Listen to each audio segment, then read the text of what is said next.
Dev and Hari Om.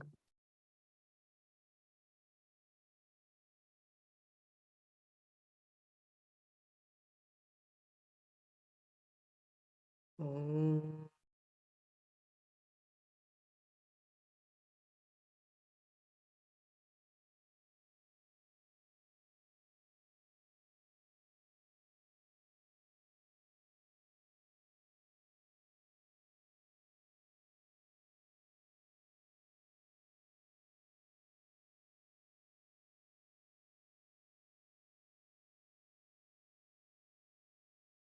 Om Brahmanandam Paramasukadam Kevalam Jnanamurtim Dvandvatitam Gagana Sadrisham Tattvamasyadilaksham Ekam Nityam Vimalamachalam Sarvadi Sakshi Bhutam Bhavatitam Trigunarahitam Satgurum Tam Namami Shruti Smriti Purana Alayam Karunalayam Namami Bhagavat Padam Shankaram Loka Shankaram Shankaram Shankaracharyam Keshavam Badaraya Sutra Bhashya Kritau Vande Bhagavantau Punah Punah Sadashivasamarabham Shankaracharya Madhyama Asmadacharya Paryantam Vande Guru Parampara Vande Guru Parampara Om Sahana Bhavatu Sahanau Bhunaktu Sahaviryankaravavahai Tejasvinavadhitamastu ma vidvishavahai Om Shanti Shanti Shanti Narayanam Namaskritya Naram Chaiva Narottamam Devim Saraswatim Chaiva Tato Jayamudiraye.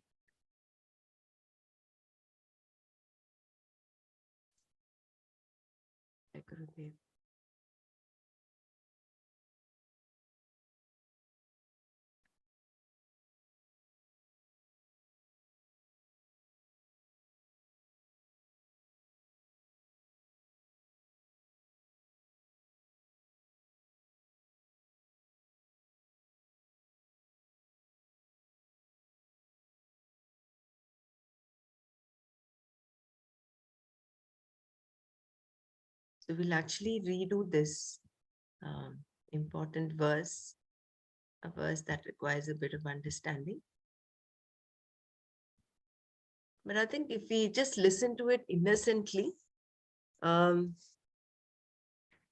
it might just happen. So let's do that this time.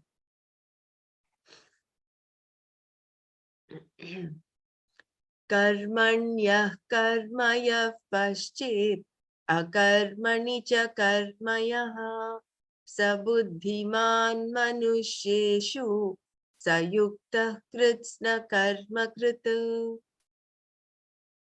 Yaha, the one who, karmani, in action, akarma, actionlessness, paschet, would see, cha, and, yaha, the one who, akarmani, in actionlessness, karma, action, paschet, would see, saha, that person, manushyeshu, among human beings, buddhiman, wise, saha, that person, yuktaha, is a yogi, kritsna karma krita, who has done everything that is to be done. Yaha karmani akarma paschet cha yaha akarmani karma paschet saha manushyeshu buddhiman saha yuktaha kritsna karma krit. The one who sees actionlessness in action and action in actionlessness is wise among human beings. that person is a yogi who has done everything that is to be done. Shankara writes an extensive commentary, Bhashya, on this topic,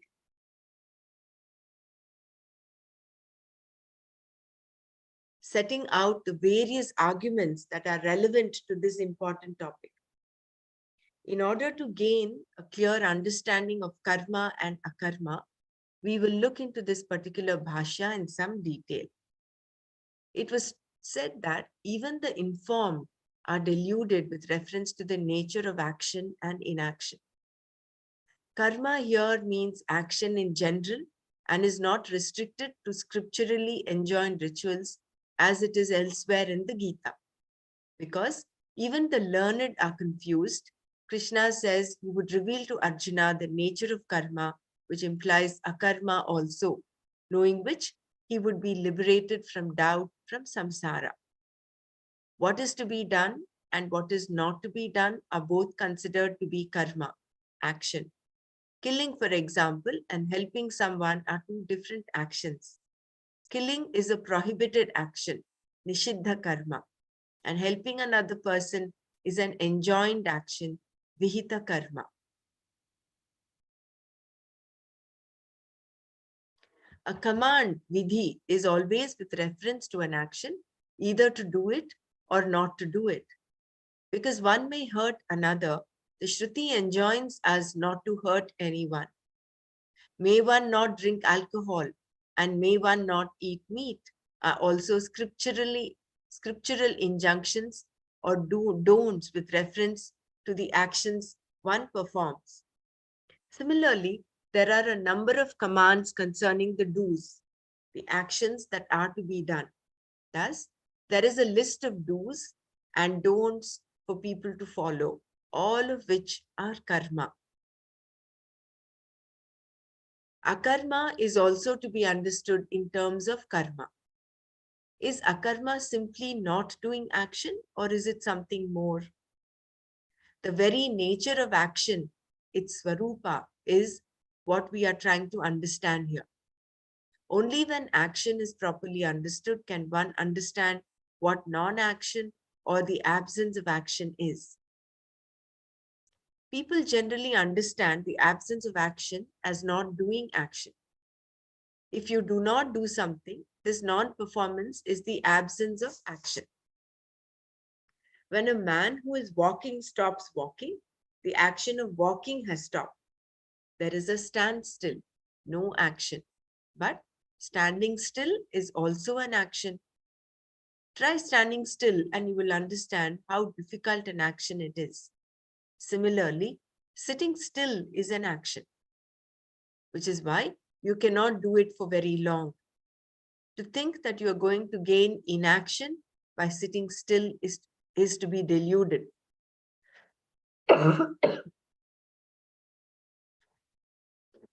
There is no such inaction, in fact. To think that not performing action is inaction is no different than thinking that printing more currency will resolve a country's tight money situation. Such a simplistic approach cannot solve the problem and will create additional problems because it is not that easy. Similarly, to understand inaction is not as easy as it seems. What Krishna says in this verse is in keeping with what he had said earlier in the second, third, and fourth chapters. Although the present verse is very cryptic, it can be understood by keeping in mind what has gone before.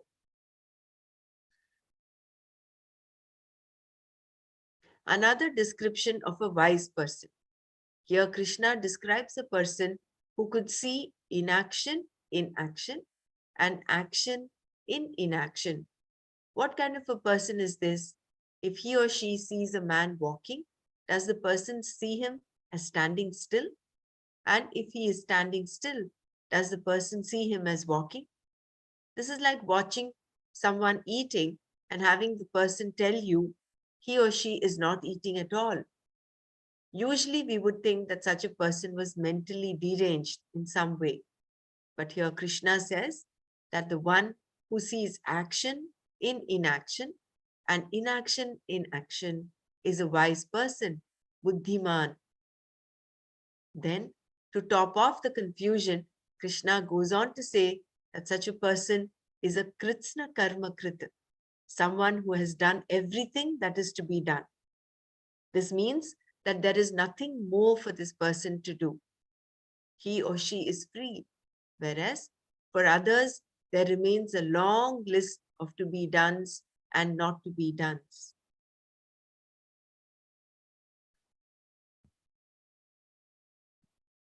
This list, as long as it exists, is unending because the items to be done and not to be done are difficult to fulfill. What you ought to do is not always possible to do, nor can you always avoid doing or saying what is not to be done or said.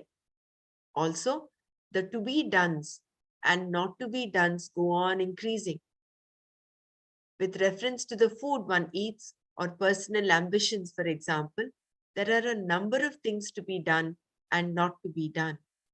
Like this, everyone has a long list, and even if some of the items are fulfilled, so many others pop up in their place. Some items on the list are very clear to you, while others may be vague. Still, they are there below the surface and will become clearer in time, like a Polaroid film. This then is the situation for everyone. Here, Krishna describes the person who has managed to fulfill all the items on the list as being one able to see action in inaction and inaction in action. He praises such a person and refers to him or her as being wise, buddhiman. If seeing is all that one has to do to be wise, the seeing itself must be very difficult. The words themselves reveal the difficulty. How can I see action in inaction and inaction in action? Inaction in action. The usual locative case meaning for the word in is in the expressions inaction in action, and action in inaction does not apply here. When we say, where is he sitting? The response, on the ground, denotes a location where the action of sitting is taking place. Similarly, is the case with the statement, the book is in my hand. However, here, Shankara dismisses any sense of location with reference to action and inaction, saying that action cannot become the location or the basis for inaction. Inaction being the absence of action, it is not there to be located upon action. Inaction does not exist. We cannot say that a non-existent inaction sits upon action, just as we cannot talk about the horns that sit on our heads. Horns do not exist for us, and what does not exist cannot be said to be sitting anywhere. Similarly, we cannot say that the son of a woman who never gave birth to a child, Vandhya Putra, is sitting on the ground because there is no such person.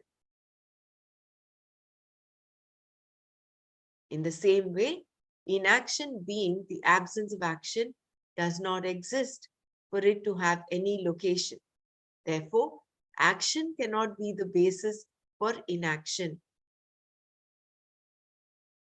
Nor can that which does not exist, inaction, be the basis for action. Therefore, the use of the locative case here is not to be taken in its usual sense. Rather, it means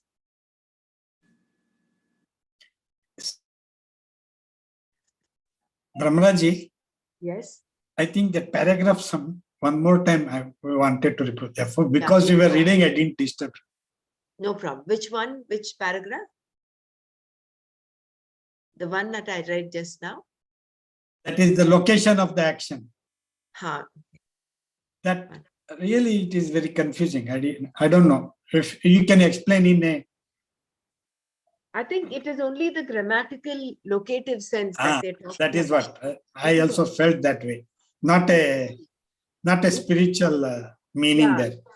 it is not seeing action in inaction as in inaction. That what Shankara wants to say, Swamiji is explaining, is that it is not the usual locative sense, locative meaning. That's why he's given those examples. Where is he sitting? He's sitting on the ground. Or where is the book? The book is in his hands. So it is not that sense that we're talking about here. Action in inaction. So there cannot be inaction, actually does not exist. So how can you base action in inaction? So that locative sense is not what is meant here. That is what it means. I think it is a grammatical. It is grammatical. Grammatical. The first, yeah, that locative meaning, locative case meaning, like in even in Sanskrit, we say Ramah, Ramam, Ramau, Ramaya, Ramabhyam, Ramebhyam, Ramat, Rame, Rame, in Rama. You say that, Yes. right? In Rama, or in someone. So that in is not what is meant here. In action. Oh, it is not Action, in action. yeah, Okay. because he's going on to explain non-action, inaction is not existent at all. So how can you have action in inaction? Inaction, Yeah. I got it. inaction is like Inaction means a it is action only. horns on the head of a man. They're non-existent. So how can you base, say, action in inaction? No. Inaction means it is in action, not unaction.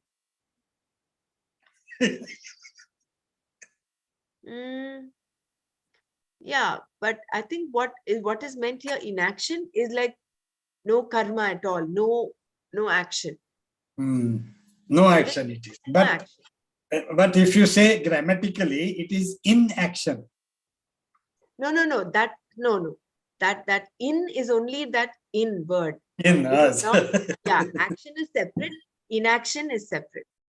So I think that is what the whole purpose is, that in which is not linked to action there.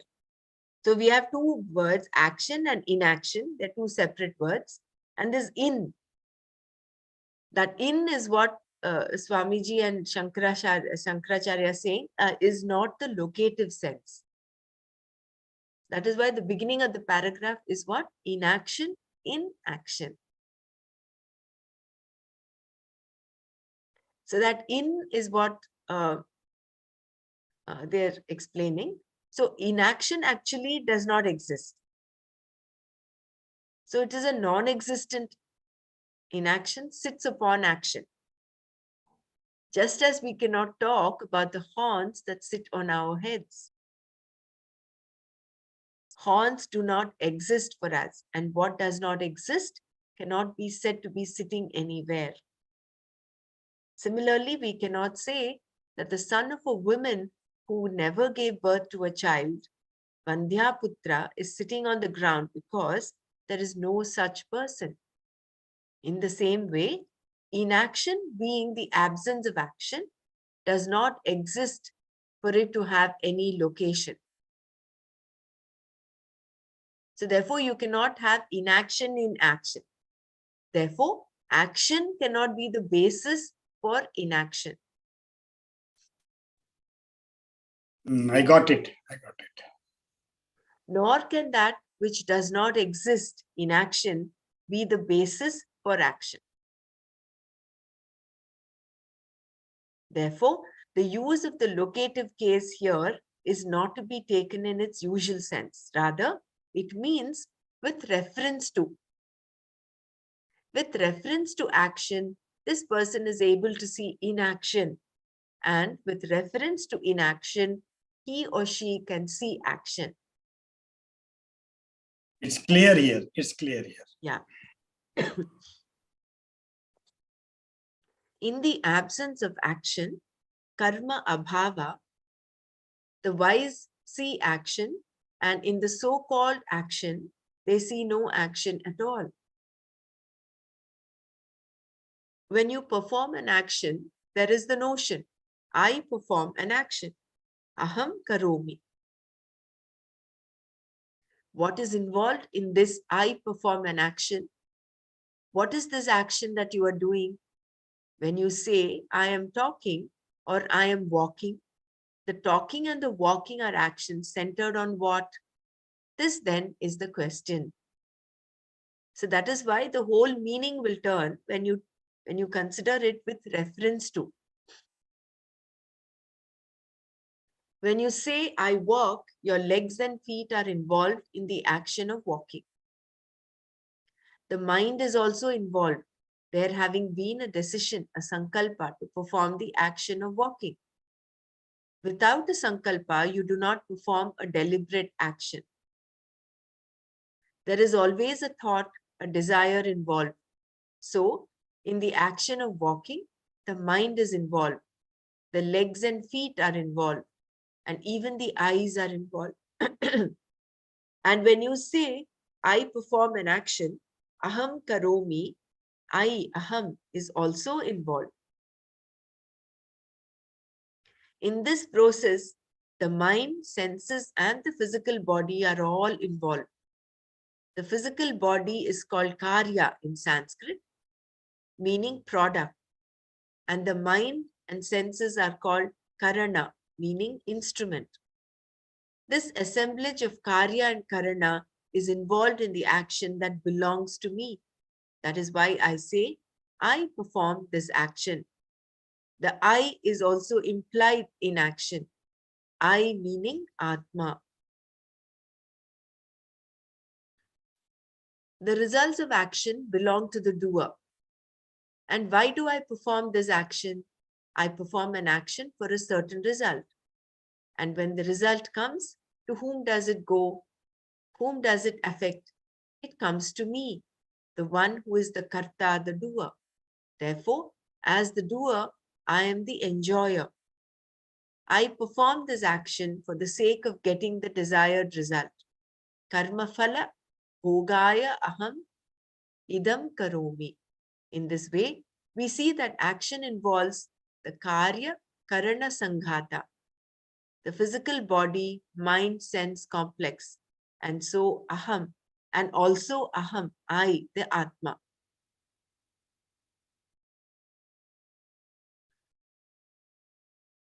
When I say I am the doer, I am the enjoyer, etc., on whom is the doership and enjoyership centered? It is centered on myself. The question that arises then is the I, the Atma, a doer or a non-doer, a karta or an akarta? If Atma is a karta, then I definitely perform action karma, which produces a result for me. This is real karma, binding karma. No action is possible without there being an agent, doer of the action, a karta. For example, when we say Rama goes, Ramaha gacchati, the going is done by Rama, the agent of the action of going. And although action is dependent on its agent, the agent is not dependent on action. This means that the agent, the doer, has a choice in terms of action. He or she can perform an action, need not perform the action, or can perform the action differently. This independent doer, the karta, who enjoys such freedom in terms of action, is what is reflected by the first or nominative case in Sanskrit, prathama karaka. So in this example, Rama goes. There are two other options Rama has. Rama need not go, and Rama can go differently, as in instead of walking, he can go skipping or jumping. So therefore, the agent has the sense of freedom of doing an action, not doing an action, or doing it differently. And that agent is called Pratama Karaka. There are a number of factors other than agency that are also connected to action. Whatever is connected to an action, because of which the action is made possible, is called Karaka. There are 6 kinds of Karakas. The agent of the action being the first or Prathama Karaka, as we saw above. Then there is the object of an action. When Rama goes, Ramaha Gacchati. Where does he go? He goes to the forest. Vanam Gacchati. Forest being the object of the action of Rama's going. Thus, we have a doer and an object of doing, karta and karma, referred to grammatically as the nominative and accusative, first and second cases. Then, how does Rama go to the forest? Does he go on foot or does he go in a chariot? What is the means of his going? The means by which he goes on foot is the third karaka or instrumental case. And why does he go? What is the purpose of his going? Rama went to the forest to fulfill the words of his father. Pitruvakya Paripalanaya, giving us the fourth karaka or the dative case. From where does he go? From which place? From the city of Ayodhya. Ayodhya Nagarat. He went to the forest. This gives us the fifth karaka or ablative case, since it is also connected to the verb, the action of going. The final karaka is the locative case, as in Rama lived in the forest. Ramaha Vane Avasat. Here, forest is in the seventh case, expressing location. Not doing karma also requires a doer. Returning now to the first karaka, the karta. Shankara says that whether you say, I did this action or I did not do this action, the I, the ahankara, is involved. Both the doing, pravritti, and the not doing, nivritti, are centered on ahankara, the karta. Therefore, if I am the karta in both action as well as inaction. But if I am not the karta, then there is no action at all for me, because all action depends upon the karta. If I am someone who is not an actor, then I perform no action. Na kinchit karma karomi. The I is always free from action. It does not do any action. Atma neither does an action nor impels or prompts anything to act. Na karoti, na karayati.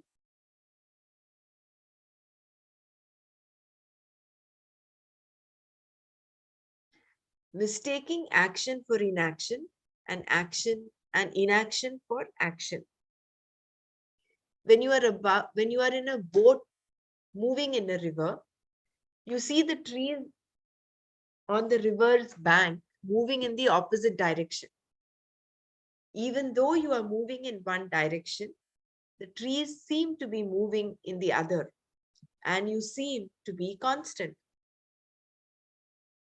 What does this mean?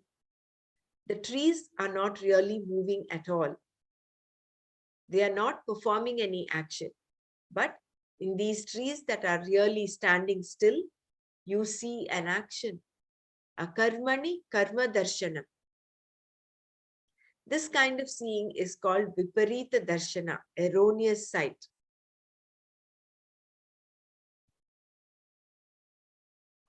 Secondly, as long as there is this notion, I am the karta, merely not doing any action does not make one an akarta. Therefore, whenever one says, I am sitting quietly, I am not doing any action, Aham tushnim asam na kinchit karomi. This person considers himself to be a karta. Therefore, he is doing the action of not doing any action. To illustrate this, Shankara gives the following example. Suppose you are standing on the river bank and looking at the boat, which is moving away from you. Having reached a certain distance, the boat seems not to be moving at all. To you, it appears stationary. Thus, an object can also appear to be constant when it is actually moving very fast. An example of this, one not available to Shankara in his time, is a movie on a screen. Although it is a movie, a succession of rapidly moving frames, things like trees, mountains, and so on, appear to us to be stationary. Here, then, you see inaction in action. Karmani akarma darshanam.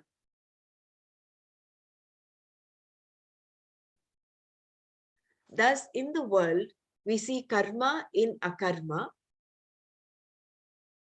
and akarma in karma. Similarly, with reference to karma and akarma themselves, there is viparita darshana, seeing what is not there. Darshana means sight, seeing, and viparita means other than what is. The self does not perform any action, and therefore there is no action. The action you see is really inaction. In other words, there is no action in action because Atma is akarta.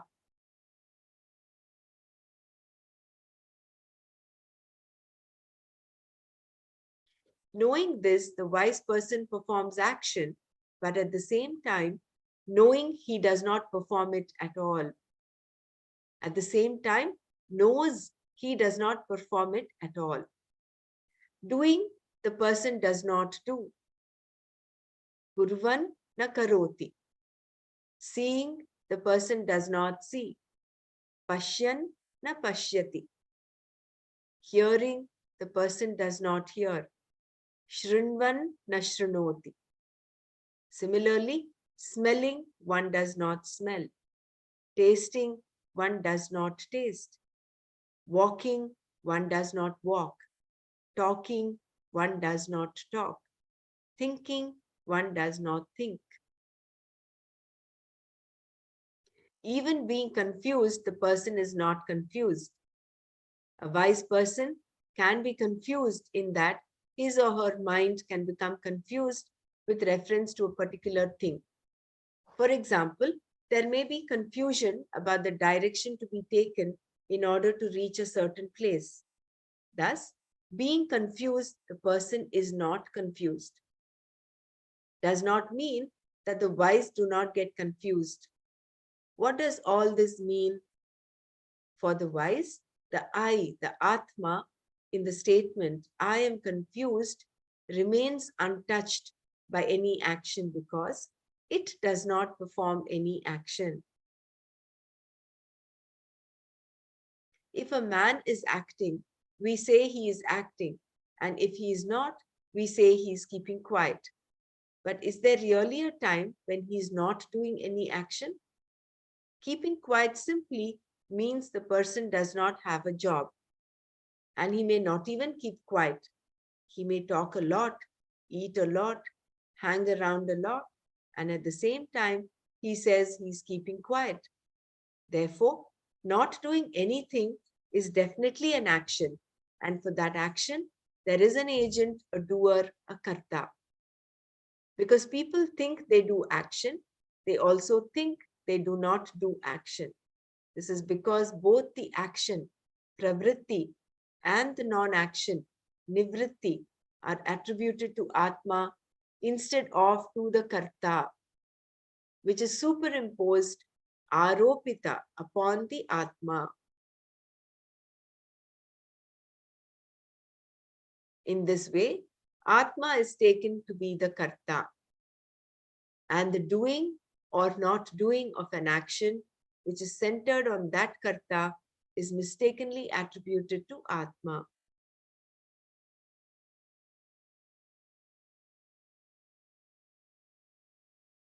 If I may add here, it is like in the night when you see the rope and consider it to be the snake.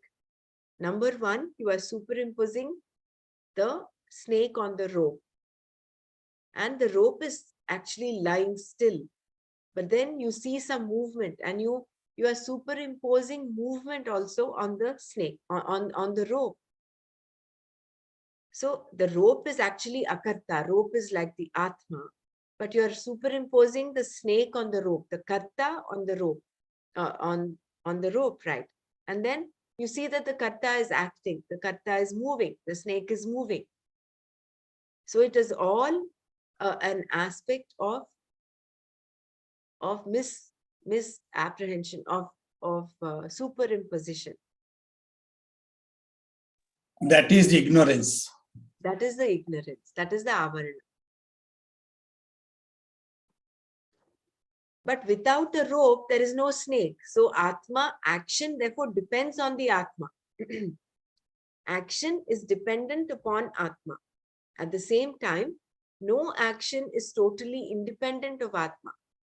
And in Atma, there is no action whatsoever. Because people do not know this, they are under the spell of delusion, ignorance, seeing action in inaction and inaction in action. One who is able to see Atma as Akarta never performs any action, even when he does an action, karma. Such a person will see akarma in karma because he knows that Atma does not form any action whatsoever. The nature of Atma. The nature of Atma, the self, is in the form of pure consciousness. The very word self implies that which does not need to be revealed to you, the self, by anything else. You require no means of knowledge, no pramana to prove your existence.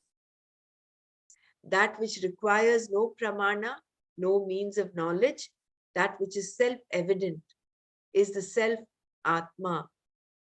And what is its nature? It is in the form of pure consciousness, knowledge as such. Because Atma is unqualified knowledge. There can be particular knowledge which is nothing but consciousness plus some qualification that appears in the form of knowledge of this or that. Knowledge, yeah. Excuse me. What is unqualified knowledge here? Yeah, that is what he's saying, no? Atma is the self, is in the form of pure consciousness. It does not require any, that you are, does not require any Pramana. any pramana. You are, that is it.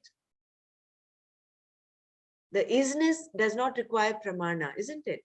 Mm.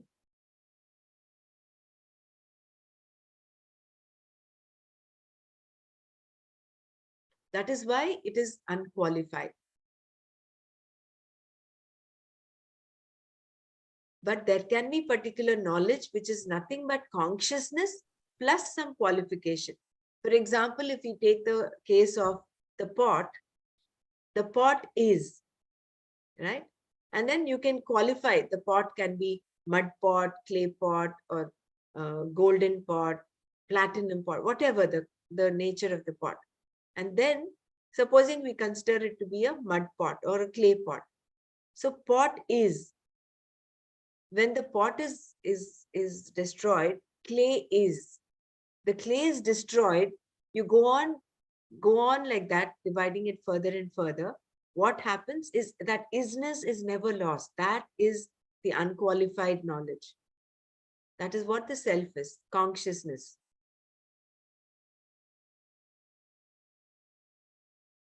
That is the truth, that is existence, that is. It does not require any other knowledge to prove its existence.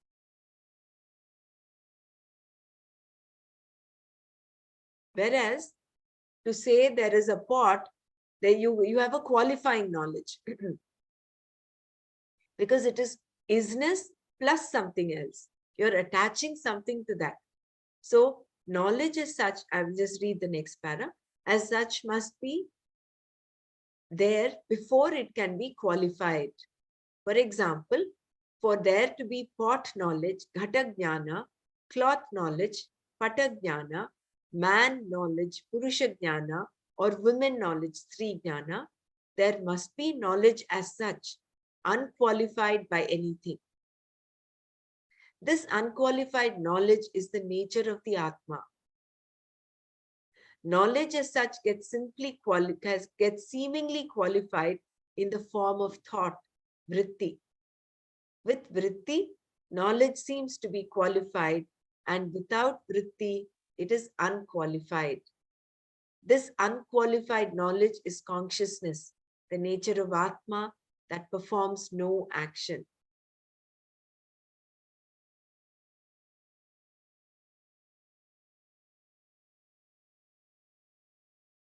So if we can extrapolate that isness to knowledge, Sat Chit Ananda, right? That is the nature of Atma. That knowledge, all knowing, that thing is already there, existent. That is unqualified. Here the qualification, what Swamiji is trying to bring in, is that you are adding on something to it. Like, for example, pot knowledge. He's given those examples, no? So for all of that to happen, there must necessarily be some knowledge base on which you add this. Like, for instance, unless you have the ocean, you cannot have a wave. The wave cannot come into being. The wave is qualified knowledge, whereas the ocean is the unqualified knowledge. And for the rope, Yeah, for the snake to be there, that rope has to be there. correct. Isn't Means it? that rope is unqualified. Right. And what we are superimposing that snake is the qualification. Is the qualification. That's right. And for that you require a vritti. So knowledge as such gets seemingly qualified. Look at the words used here.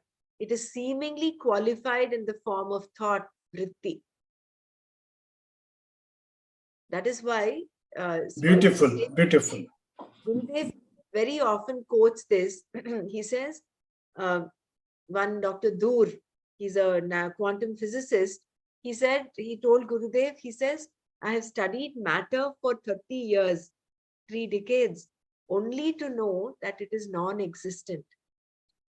So the seemingly qualified in the form of thought, vritti. So that snake is a seeming misapprehension of the rope. It's only a thought, it's a vritti. With vritti, knowledge seems to be qualified. And without vritti, it is unqualified. If we can extrapolate this vritti into the whole jagat is because of the vritti. Otherwise, without the vritti, there is only pure consciousness. There is only Atma, there is only Brahman. There are no two. There is no, the mithya jagat is not existent there. So this unqualified knowledge is consciousness, the nature of Atma that performs no action. I don't know if Savita ji is here. I am here. Can you please explain this knowledge as such gets seemingly qualified in the form of thought? Even that is little not understood. See, the unqualified knowledge is the nature of the Atma, right? And then knowledge as such gets seemingly qualified in the form of thought, vritti. Let's take the example of the rope and the snake. One second, let me just mute those that are unmuted. The rope is for instance, unqualified knowledge. Let's consider the rope to be Atma, for instance. What is happening? Knowledge as such gets seemingly qualified in the form of thought. So you are giving it a quality. That rope is being given another quality, that of a snake. And that happens only in the form of thought. It's because of the thought of the snake that you see the snake on the rope. Yeah, we get it now. So with vritti, knowledge seems to be qualified, and without vritti, it is unqualified. So if we consider the whole, if we consider the Advaita principle, the one that is there is only the one, knowledge, Satchit Ananda. That is the only thing that is there. That is the unqualified, pure consciousness. That is knowledge principle. But on top of that, because of a vritti, we are qualifying the whole Jagat.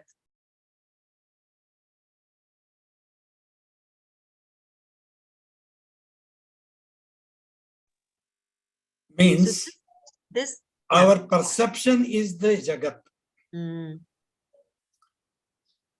That is Mithya.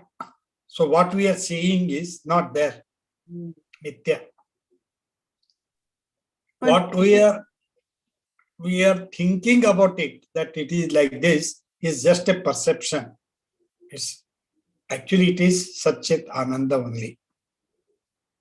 But is it mere thought, or you gave as an example? No, it is only a thought. It is thought, right? This is I think that is that. What is that? Prati.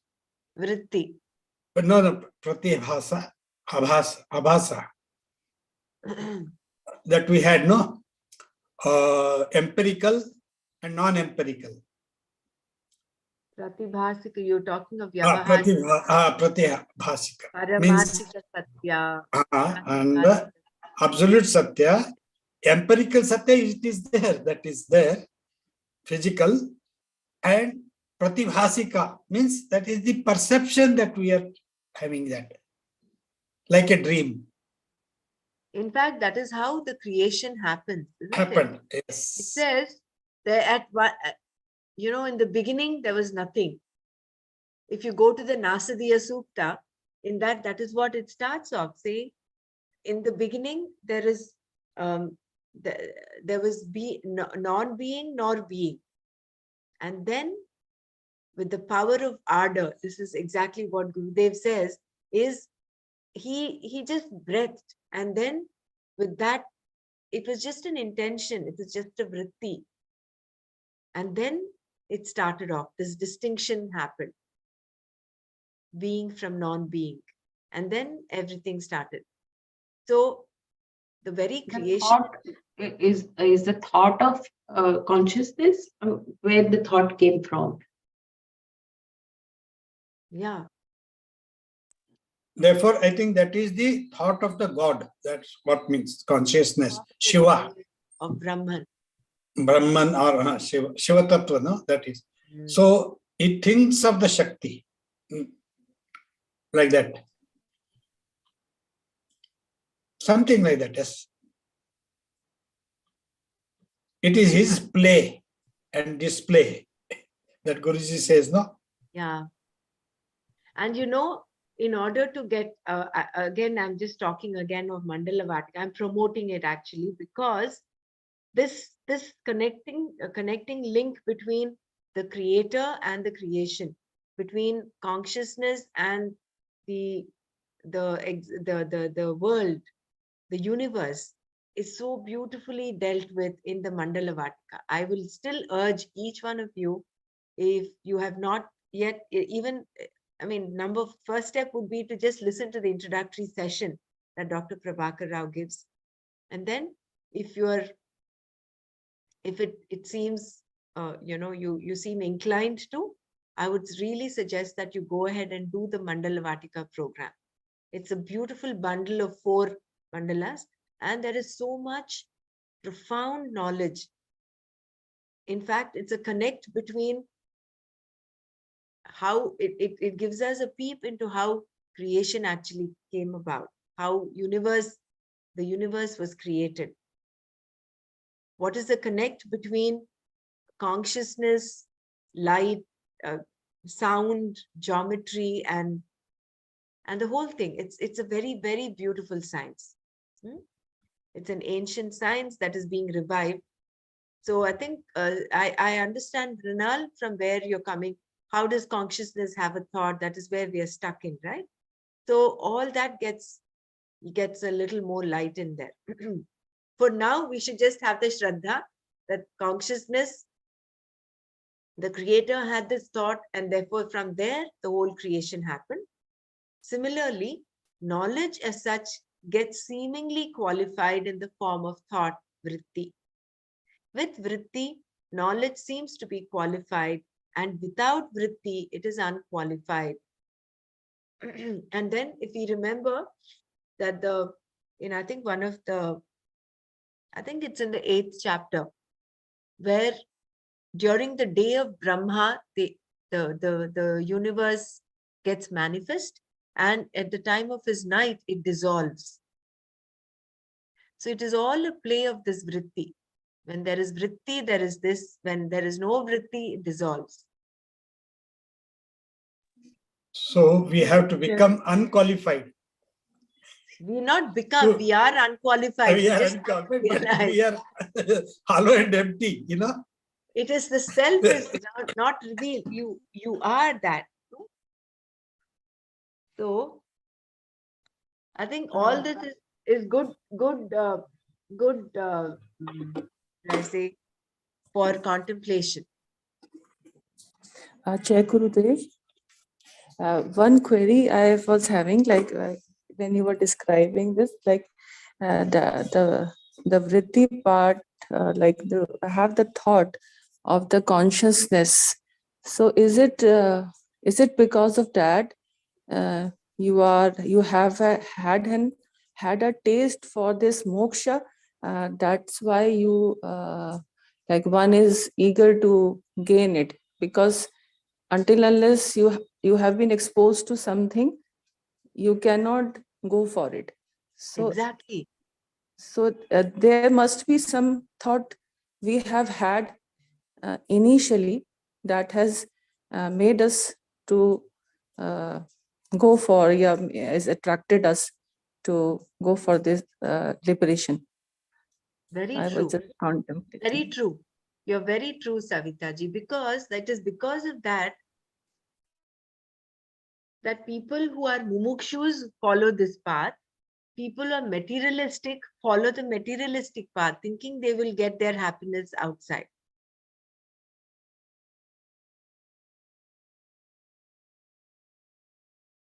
It's because our nature, if I think we had Nana mentioned that in the womb, the fetus actually says, enough, I want to be liberated. I want to be free from all of this, and is actually very intense in that longing.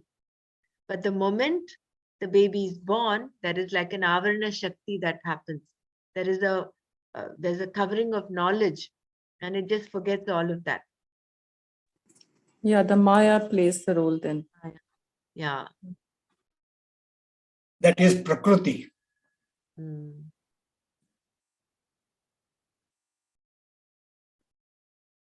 But somewhere that a part of it, I mean, I will read it again and then come back with the full description.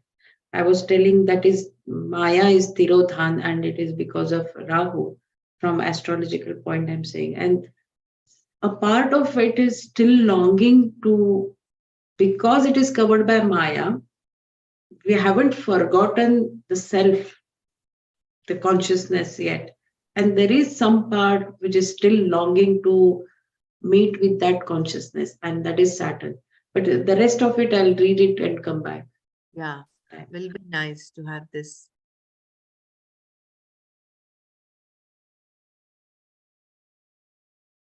That is why everybody seeks happiness, no? Because it's our intrinsic nature.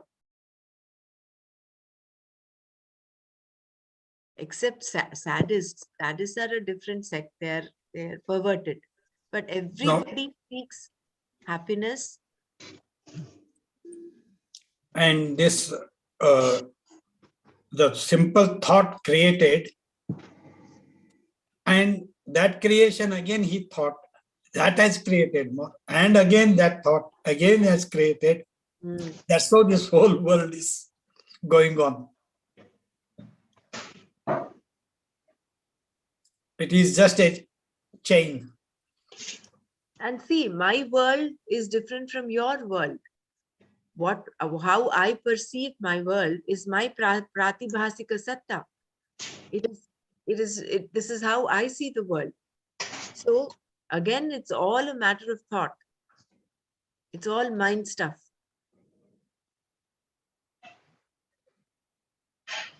Therefore, by doing dhyana, we are clearing that mind. But to have a thought, do you need to have a mind? Otherwise, where is the thought coming? So consciousness has a mind? The big mind.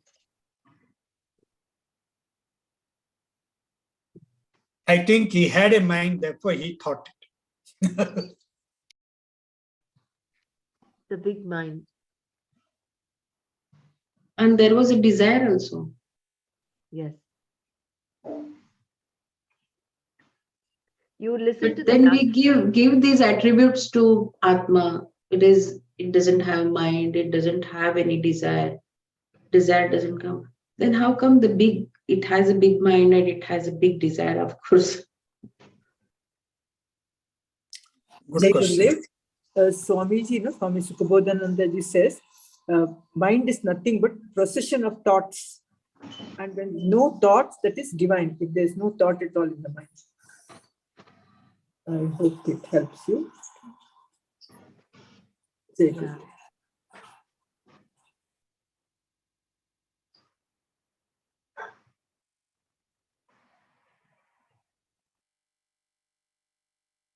I will post the Nasadiya Sukta again. I would urge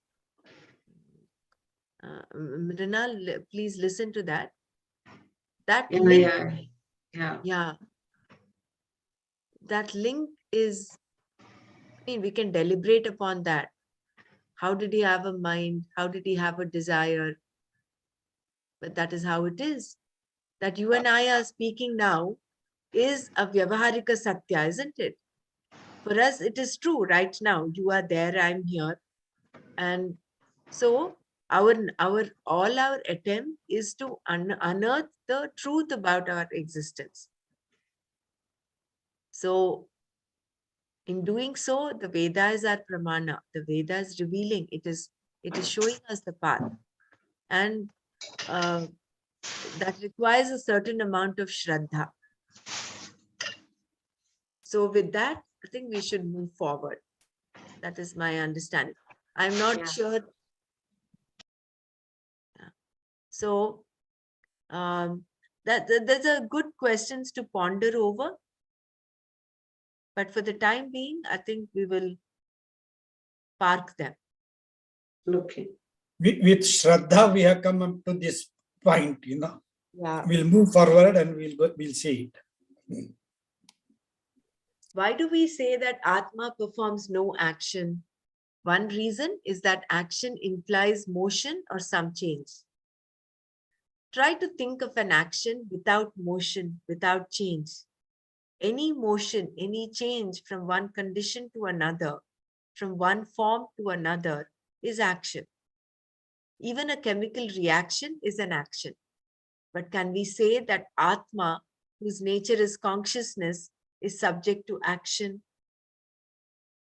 Consciousness is not subject to motion because, being all pervasive, it is not located at one point for it to move to another point. Consciousness does not move within itself either, nor does it have any part to undergo any change. Consciousness not being an assemblage of things. Only that which is put together can undergo change. Things that are put together will naturally fall apart without anything being done. It is their nature to fall apart, which is also an action. Even a car that is kept unused for 25 years will undergo some change, and a Rolls Royce is no exception. Whether the car is running or not running, it is subject to change, simply because it was put together. Samha Tatvat. There is always entropy for things that are put together. A good way to understand entropy is to leave your room as it is for some time without doing anything about it. Just live in it. Don't sweep the floor. Don't clean. Don't put anything back in its own place. What will you have? Entropy. Inevitable and steady deterioration of a system or society. That is entropy. Anything that is put together tends to dissipate, to fall into disorder. This movement from order to disorder is entropy, which is also action. Only the self is not subject to this entropy. Consciousness, the I, the nature of I, the self, does not tend towards disorder because there is no order. Atma not being made up of parts. Only when there is creation is there an order and therefore disorder. Atma is one whole, limitless in nature. Atma being not limited in any way, what can it do? It cannot go anywhere because it is not limited place-wise.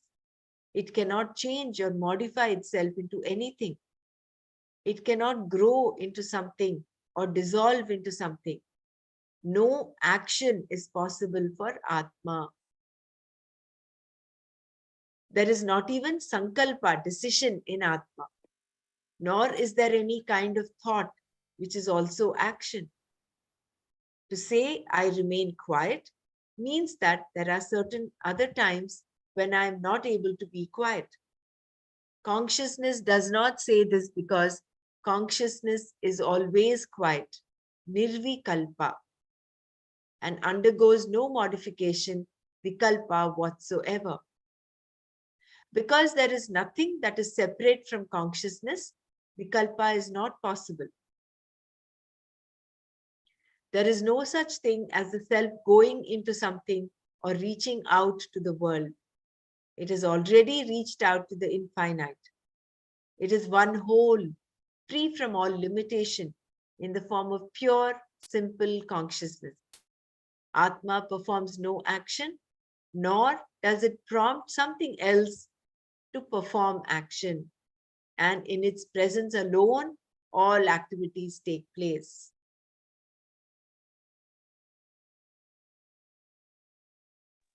Anorium, and that word is there, no? It is a point and also it is infinite. Yeah.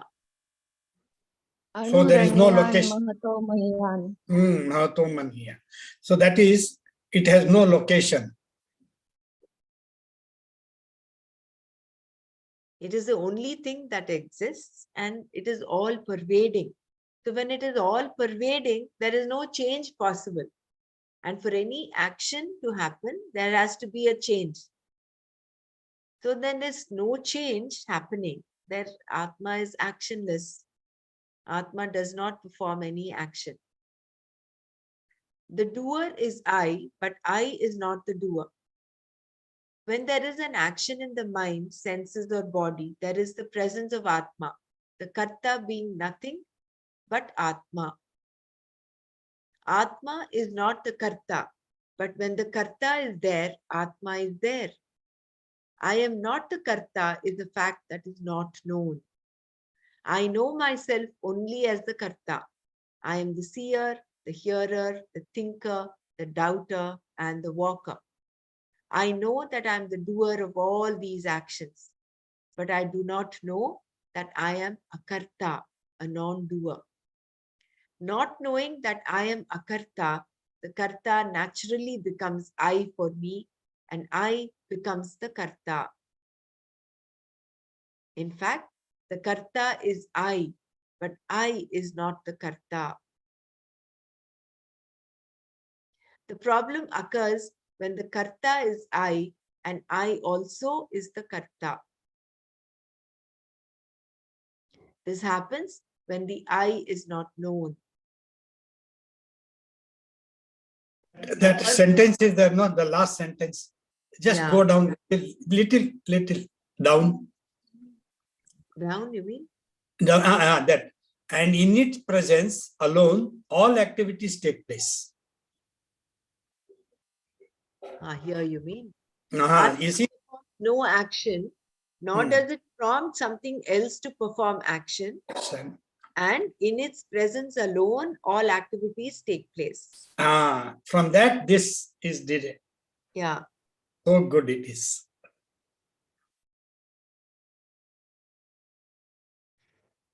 It is like the sun. In the presence of the sun, everything is happening, but the sun is not the doer there. He's only illumining the things, all the activities that take place. Similarly, I do not know. I see when in the presence, when there is an action, I'm going to read this one more time. When there is an action in the mind, senses or body, there is the presence of Atma, the Karta, being nothing but Atma. Unless that pure consciousness is illumining, there is no action happening. Atma is not the Karta, but when the Karta is there, Atma is there. I am not the Karta is a fact that is not known. I know myself only as the Karta.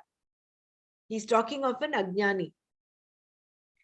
I am the seer, the hearer, the thinker, the doubter, and the walker. I know that I am the doer of all these actions, but I do not know that I am a Karta, a non-doer. Not knowing that I am a Karta, the Karta naturally becomes I for me, and I becomes the Karta.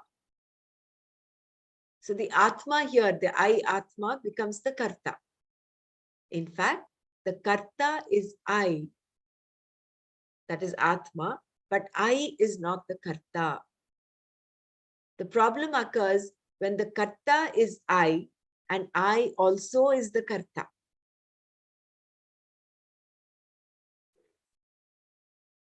This happens when the I is not known. A person who knows the self sees inaction in action and action in inaction, which is other than that what we generally understand by akarma and karma.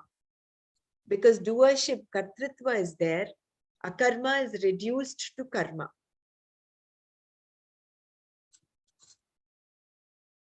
There being a karta, an agent for a karma also. The person who says, I do not do any action, is doing action because there is doership and the person takes himself or herself to be a doer of no action. As long as the karta is there, karma is also there for the person, be it pravritti or nivritti, action or inaction. Both belong to the karta alone. Should I read this paragraph one more time?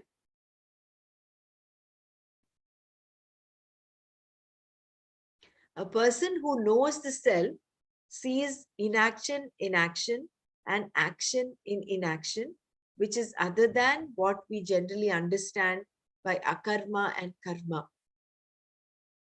Because doership, kartritva is there, akarma is reduced to karma. There being a karta, an agent for akarma also. The person who says, I do not do any action, is doing action because there is doership, and the person takes himself or herself to be the doer of no action. As long as the karta is there, karma is also there for the person, be it pravritti or nivritti, action or inaction. Both belong to the karta alone. So when I say I am not the doer, means when we understand that I am not the doer, when we understand that I am the Atma, not the I, what I am looking at, then there is no karta and there is no action and there is no karma. Simple. That is what the highest knowledge is. Until we reach there, I am the doer.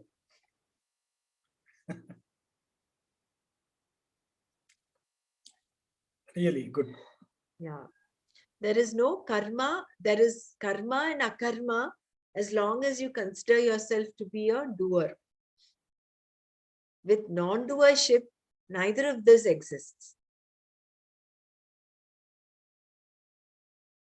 Akarma is without doership, right?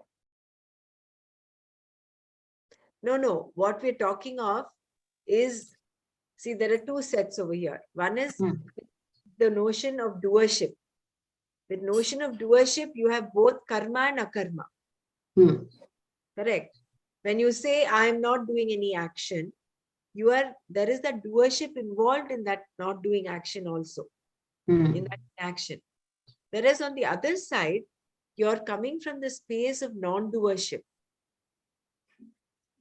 You are who have realized that you are Atma. So therefore, there is neither karma nor akarma. Good. So the two sets. So one is a jnani, one is ajnani.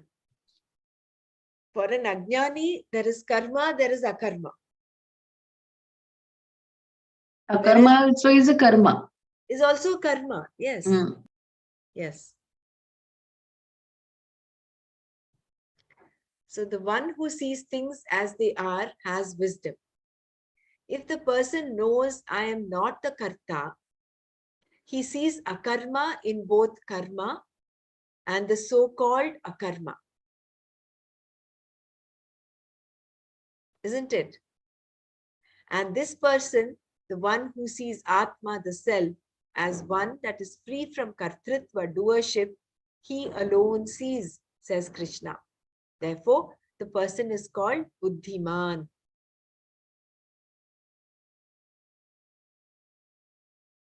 The literal meaning of Buddhiman is one who has an intellect, Buddhi, just as Dehavan refers to one who has a physical body, Deha. But everyone has a Buddhi. Why then does Krishna call this person a Buddhiman? Buddhi has to be understood here as wisdom in the form of self-knowledge. Thus, the one who has Buddhi has the knowledge of the self and is therefore wise, Buddhiman. Wisdom is seeing things as they are. One who sees things as they are in terms of reality has wisdom and is therefore wise.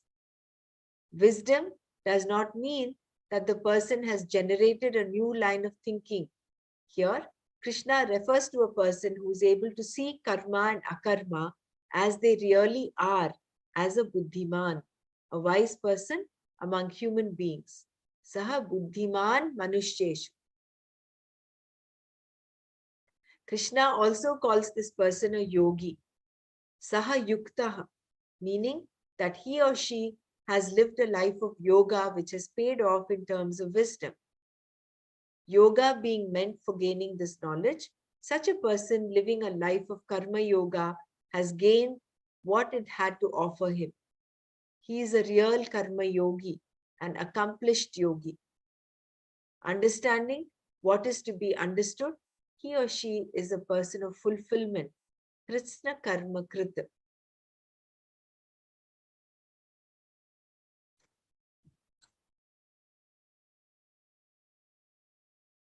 I think we I will just do these two other paras because this is where we stopped yesterday. Then we will have about 10 minutes, I think, for discussion. Or let me know if you want me to stop here and we can discuss. If we stop here, then it is akarma. We are not moved forward. Can you repeat the definition like given of who is Buddhiman? The two lines were mentioned. Yeah. So the literal meaning of Buddhiman, no, the first one. So if the person knows I am not the karta, he sees akarma in both karma and the so-called akarma. This person, the one who sees Atma, the self, as one that is free from kartritva, doership, he alone sees, says Krishna. Therefore, the person is called Buddhiman. The literal meaning of Buddhiman is one who has an intellect, just like Dehavan, etc. But Buddhi here has to be understood as wisdom in the form of self-knowledge. Thus, the one who has Buddhi has the knowledge of the self and is therefore wise, Buddhiman. Wisdom is seeing things as they are. Yes, Savitaji. I also thanking you for repeating. Yeah. So this wisdom is seeing things as they are. I'm not sure whether we could liken that to taking the present moment as inevitable.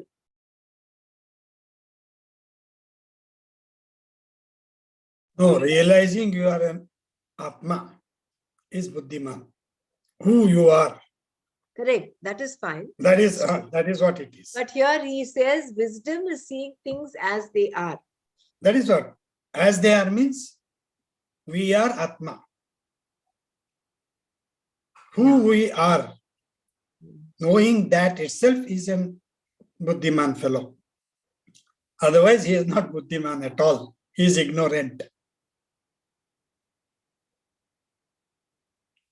Hari Om. I think Arjuna had that feeling that I am going to kill my own people. And after Vishwarup Darshan, he realized that I am not the Karta. It is already done. They are already dead. So I think, is that the point which Krishna is trying to refer here? And Gurudev has one more thing I was just thinking when we were reading, that Gurudev has given it in such a simplified form that do not see the intention behind other people's mistake. I mean, they are not the kartas. The way we are not the kartas, same way when we see some mistake of other person or the situation. Jai Gurudev, he says everybody is a postman. They are delivering the post which are posted. I think here it is meant only to have the self-knowledge. He's the wise one. That is the wisdom. It is the answer to who you are. We do that exercise in basic course. It Who is are the you? distinguishing between Maya and self. Self. That is the Once wisdom is being taught. we know that difference person is called as Buddhiman. It's Viveki, actually Viveki.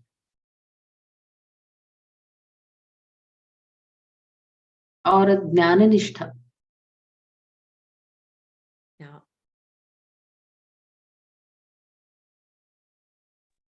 And I think, realizing the self is being in the present moment. That all is a process, you see. To be in the present moment makes you understand what you are. There's a process. But what you are, you are. I just have one, like wisdom is seeing things as they are. But in previous, previous readings, we have that what we see is not it is like what we see sun as moving. It is not the fact, right? No, it is here. It is meant the Atma and uh, the body mind complex are different. Seeing this is a wisdom. Antardrushti, inner seeing, Bela, that Antarmukhi. scene that was given, I think that was just as an example.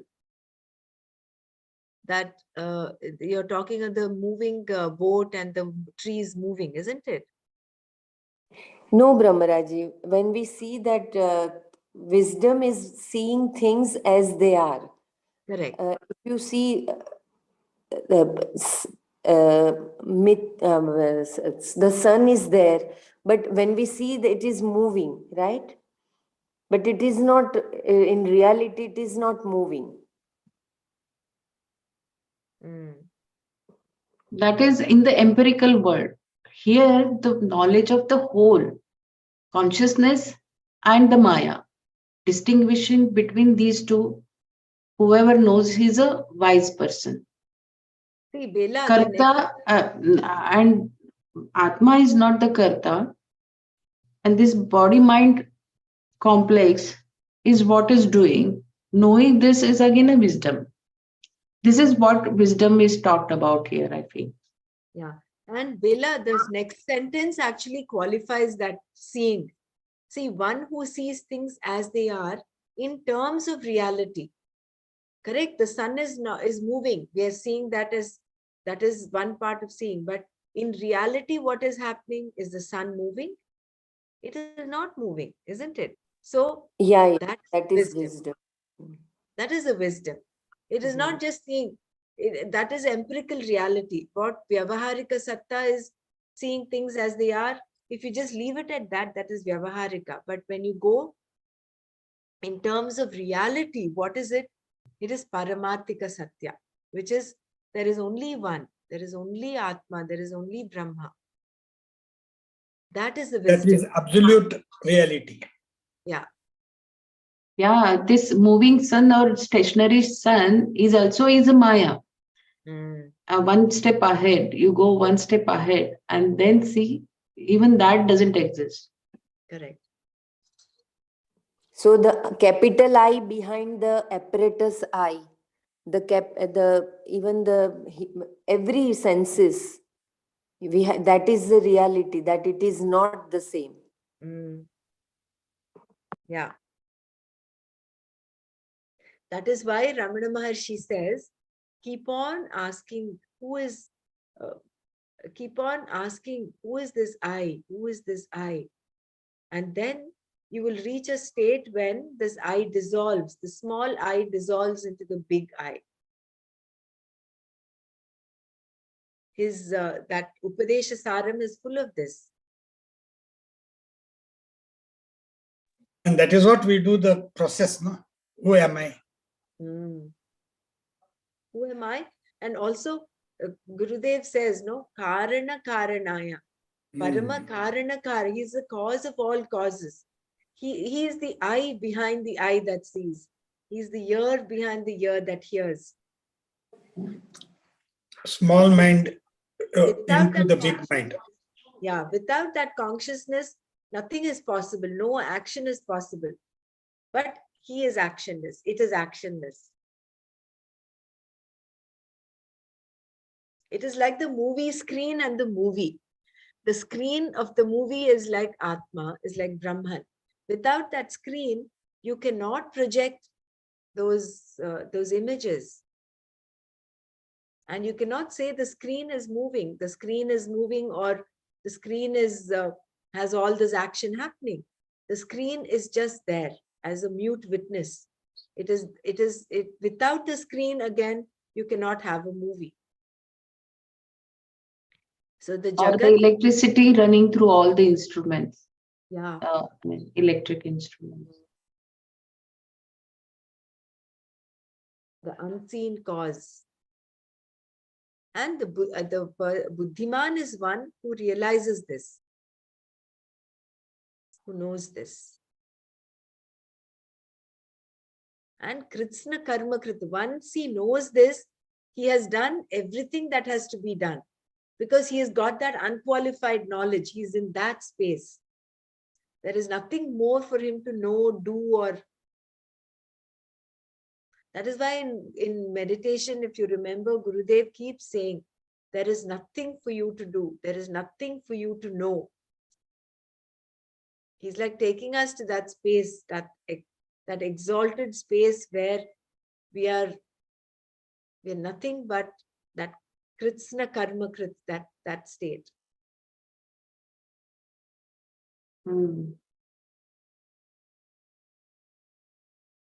I mean, every word of what Gurudev says is so pregnant with meaning.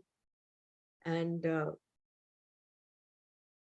like Charna said, no, the intimate knowledge, book of intimate knowledge, it is you can call it an Upanishad. Shri Shri Upanishad, he says. So that. Every word of Guruji is Upanishad. Mm. Every word. I've been observing long time. Every word is full of Adhyatma. You give him a word, he will make it into again. That is what has happened in the knowledge sheets. He took a word and bring it to the knowledge center again. But aren't we making such a futile effort to explain about Buddhiman with our little Buddhi? Yeah, we are trying to understand that we are that, but we still haven't reached that. But unless we have even that vritti of what a Buddhiman is, how would you contemplate? You need some thread to contemplate on, isn't it? That vritti is required. So that Brahma Jnana vritti, when you go on doing that thing, Aham Brahmasmi. Guruji has given that glimpse to us. We are already there in Sudarshan Kriya. Only we have to just understand it correctly. We are there already.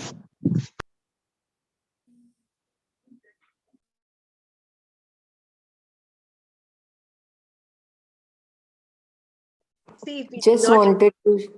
Yeah, Vila. Sorry, please go ahead, Brahmaraji. No, if we did not even know that Buddhiman is this, we would not go towards this higher knowledge, isn't it?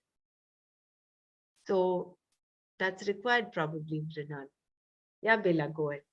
No, definition, no. For any science, we should have one definition and then move onwards. That way it is.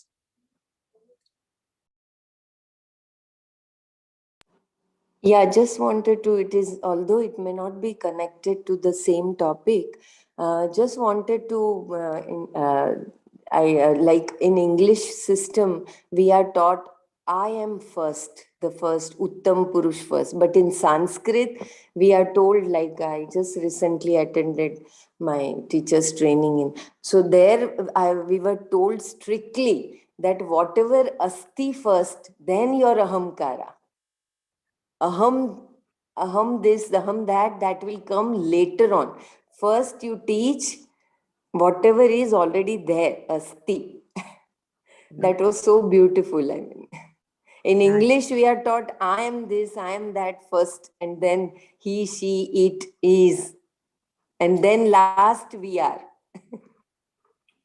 Therefore, in Sanskrit, that I comes in third person, not first person. Very nice. Congratulations, Bela. Yeah, Dhanyavad. hearty congratulations. Dhanyavad. I'm grateful to Nanaji for awakening that, igniting that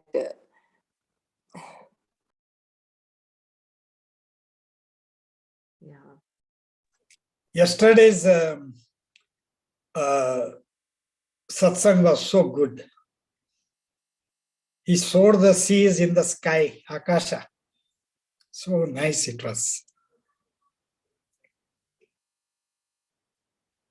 We'll wind up here today. We'll catch up. We'll continue with some samsara, the next paragraph from tomorrow. Om Loka Samasta Sukhino Bhavantu. Om Shanti Shanti Shanti. Om Tat Sat Shri Krishna Arpanamastu. Jai Gurudev.